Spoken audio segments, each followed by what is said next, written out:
अस्सलाम वालेकुम दोस्तों, उम्मीद करता हूँ आप सब ठीक ठाक होंगे, खैर खैरियत से होंगे। नहीं जी, इंडिया के लिए और ऑस्ट्रेलिया के लिए WTC फाइनल में ख़तरे की घंटियाँ साउथ अफ्रीका ने आज बजा दी हैं।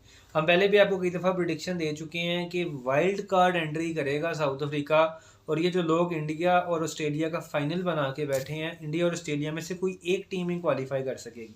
अगर आज के हम WTC पॉइंट्स टेबल की बात करें तो साउथ अफ्रीका दूसरे नंबर पे, जबकि ऑस्ट्रेलिया तीसरे नंबर पे आ गया है और ऑस्ट्रेलिया के लिए इक्वेशन मुश्किल से मुश्किल होती चली जा रही है। दोस्तों, अगर हम इंडिया के भी इक्वेशन की बात करें तो इंडिया ने अगले 4 टेस्ट मैचेस में जो बॉर्डर गवास्कर सीरीज़ में उसने खेलने हैं, उसने 4 में से 3 जीतने हैं और 1 ड्रॉ करना है। अगर वो 3-1 से भी, यानी कि अगले 4 के रिजल्ट में 3-1 भी लेता है, तब भी इंडिया के चांसेस रिस्क पे चले जाएंगे। तो इंडिया किसी भी सूरत में हार तो अफोर्ड करता नहीं है। तो 3-0 से जीतना इट्सल्फ एक बहुत बड़ा चैलेंज है। विद इन ऑस्ट्रेलिया आप कहें कि मैं 4-0 से बॉर्डर गवास्कर सीरीज़ जीत गया हूँ, इट्स इट्सल्फ एक बहुत मुश्किल टास्क नज़र आता है। तो इंडिया खुद बहुत क्रिटिकल पोजीशन में है। अगर ऑस्ट्रेलिया की बात करें तो उसके पास 6 बाकी हैं मैच, 4 भारत के खिलाफ बॉर्डर गवास्कर में और 2 श्रीलंका के खिलाफ, जो होते हैं श्रीलंका जाके खेलने हैं। उनके लिए भी क्वालिफिकेशन के लिए 4 टेस्ट मैच जीतना लाजमी है।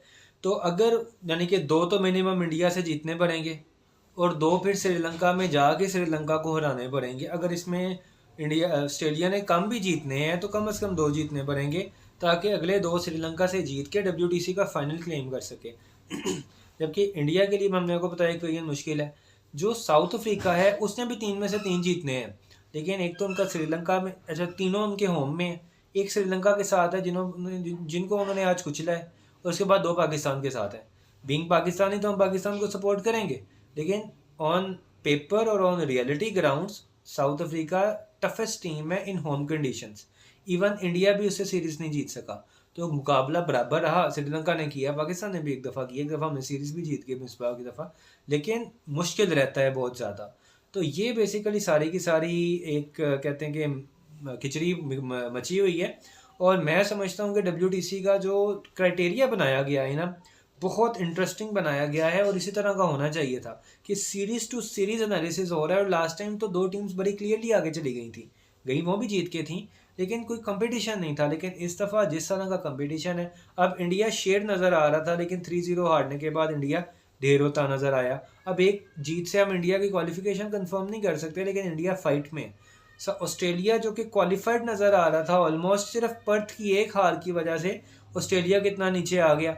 अब श्रीलंका की जो हार हुई है तो श्रीलंका ऑलमोस्ट बाहर चला गया इक्वेशन से। न्यूजीलैंड 6 विकेटें आउट, सिर्फ 4 की लीड है। अभी टेस्ट मैच शुरू हो गया होगा या होने वाला होगा, तो आज वो भी हारते नज़र आ रहे हैं, तो वो भी इक्वेशन से बाहर चले गए। तो बेसिकली अब साउथ अफ्रीका, अब इंडिया और अब ऑस्ट्रेलिया, इन तीनों में से 2 टीम्स ने आगे जाना है, जिसमें साउथ अफ्रीका के बहुत फेयर चांसेस हैं। विल सी क्या होता है, लेकिन इंडिया और ऑस्ट्रेलिया के लिए खतरे की घंटी बज गई है, क्योंकि इंडिया को जो साउथ अफ्रीका से, ऑस्ट्रेलिया से मुकाबला कर रहा था, एकदम से उसे दूसरे नंबर पे साउथ अफ्रीका नज़र आने लग गया। और इंडिया एक भी हारता है तो साउथ अफ्रीका उसका बहुत बड़ा एडवांटेज दे सकता है। Will see border Gavaskar series किस तरह सेटल होती है, और WTC पॉइंट्स टेबल पे भी आपको अपडेट करते रहेंगे। अगला इंडिया का टेस्ट एडिलेड में है, जो कि 6 तारीख को खेला जाएगा, 6 दिसंबर को स्टार्ट होने जा रहा है। उसमें हम पहले भी अपडेट कर चुके हैं कि हेजलवुड अवेलेबल नहीं होंगे, क्योंकि लोअर बैक लेफ्ट साइड में उनकी इंजरी है। तो इंडिया के लिए पिंक बॉल में, क्योंकि हेजलवुड बहुत ख़तरनाक हैं, तो इंडिया के लिए ये पोजीशनिंग तो अच्छी है, लेकिन क्या इंडिया इससे बेनिफिट ले सकेगा, या नए आने वाला बॉलर जो है वो हेजलवुड से बेहतर परफॉर्म कर जाएगा, ये तो वक्त ही बताएगा। लेकिन खैर, अगली वीडियो तक के लिए इजाज़त दें। अल्लाह ने के बाद।